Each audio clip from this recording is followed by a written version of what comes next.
Bwana tusaidie sana. Na ndivyo ilivyo, na kuna magonjwa hata mwilini Mungu anayaacha.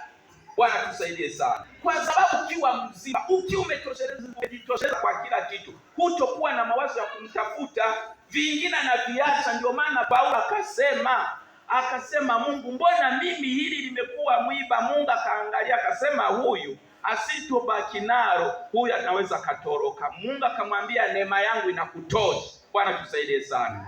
Kuna matatizo mengine Mungu si kwamba ameshindwa kuyatoa, lakini akiangalia hili nikilitoa tanisahau. Na kuna baraka zingine Mungu huwa anazuia tuzipate. Kwa sababu gani? Bwana tusaidie sana.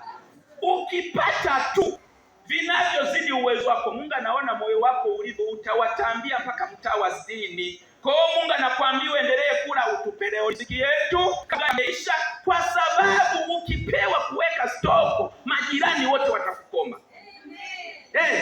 Kwana kuangalia na pima kilo chake, anasema mjinga mkubwa. Malaika wa kumhudumia waendelea kumpa kibaba tu kila siku kwa mangi, unga upo, kwa sababu akikupa dunia mpaka mtaa wa 10 watajua kwamba una mahindi ndani. Bwana tusaidie sana. Kwa hiyo Mungu anaangalia. Nilikuwa na mama yangu mdogo, alikuwa na ugomvi kanisani.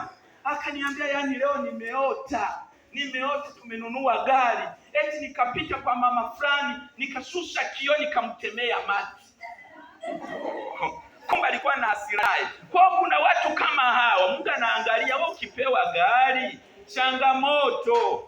Wewe ni changamoto, utawagonga watu wote. Kwa hiyo utasota kwenye baskeli mpaka mwisho utakaposema amina, nimekuwa na adabu. Kwa hiyo Mungu anaangalia vinavyolingana na sisi. Bwana tusaidie sana. Kurudi sasa, kuna watu ambao Mungu si kwamba ni watu, wamekuwa kama mayatima. Kuna yatima wako jirani yako, kumbe ni mtego wako. Bwana tusaidie sana. Kuna maskini anaishi na wewe, kumbe ni kipimo chako cha imani yako. Bwana tusaidie sana. Sio kwamba Mungu ameshindwa, ila wengine wanafanya kama mitego, kama vitunguu. Walikuwa wanapanda vitunguu, wakawa wanagombania mambo ya majaruba. Wengine wakasema, mwache yule fulani, mbona wale wana njaa, hawana mbele wala nyuma, kwanza hata nyumbani kwao wanaishi kwenye mabanda nini na nini. Nikaniangukia sikioni. Nikamuuliza, kwani wale wanaishi wapi? Akasema wanaishi kwenye mabanda. Mabanda kabisa. Serikali ya kijiji iliwapa uwanja